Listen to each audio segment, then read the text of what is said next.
All right, so hello everybody. This is to make up for last recording and wanted to make sure the information got out anyway. But this is a guideline and pharmacy update coming at you from uh, me. So let's take a look. What we're going to do here quick is give you an update on the common treatment guidelines as well as the pharmaceuticals that we have here. So I'm going to update the stuff, tell you what the plans are with it as it rolls out, and talk about three new drugs in particular that we all need to be familiar with, two of which we are definitely carrying, the other EMS is already currently carrying.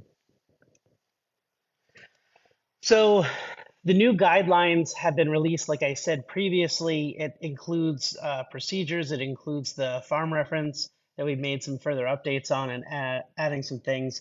Do note in particular that there's an entire new look. So we fixed things up, made a lot of wording.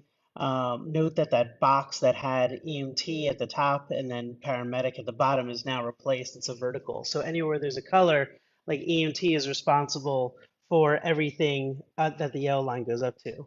And the other levels of care right now are labeled as medic and advanced practice paramedic. The name of that might change.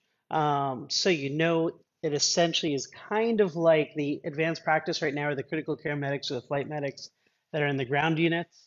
And the other services are paramedic versus EMT. But in order to help distinguish this, people will be able to do different things. The fire departments are going to be all or nothing essentially, and EMS will be credentialed. It's a tough process for them. They have a lot of people, and so they'll do that, but they'll basically have some sort of identification as well as they're supposed to know and tell you um, what you're able to do versus not do. And then for us as the fire departments, we're going to be able to, they'll know. So if they're used to working, Fort Myers Shores versus Benita is a bit difference of what we as a fire department can do, but the entire fire department is going to be credentialed to our same level and things. The other thing that I want to point out is where there are options versus substitutions. And there are certain cases where you might want to, for instance, dysrhythmic for VTAC if it's tox related is better to use lidocaine and something like that. So be aware of that. And like I said, there's also the farm reference guide that's in there also. These protocols and treatment guidelines have been released and are essentially out for all of us to get used to. Currently, these guidelines are to be reviewed and start being studied. We are going to figure out in September at the MCC when essentially we're going to set the date for the old guidelines to sunset. So no matter what, you need to be familiar with them, become familiar with them, talk about it, and just like we did with the farm reference, essentially you can operate under both, but no matter what, whether you're using completely new guidelines or the old stuff, or we're in that in between, you still need to discuss things, you know, with teammates. And teammates is within the department as well as other departments, whether it's the transporting agency or anybody else.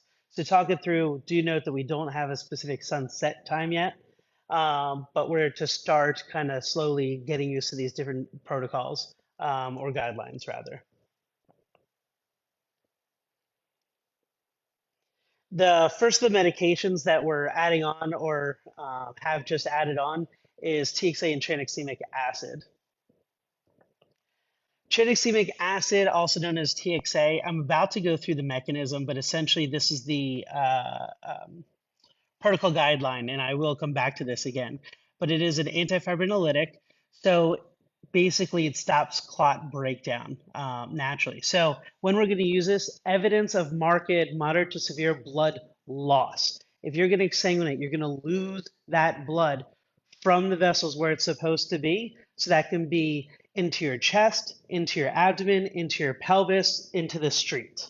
Okay, this is not for intracranial hemorrhage. This is you're bleeding out. So things like that would be major hemoptysis, major hematemesis.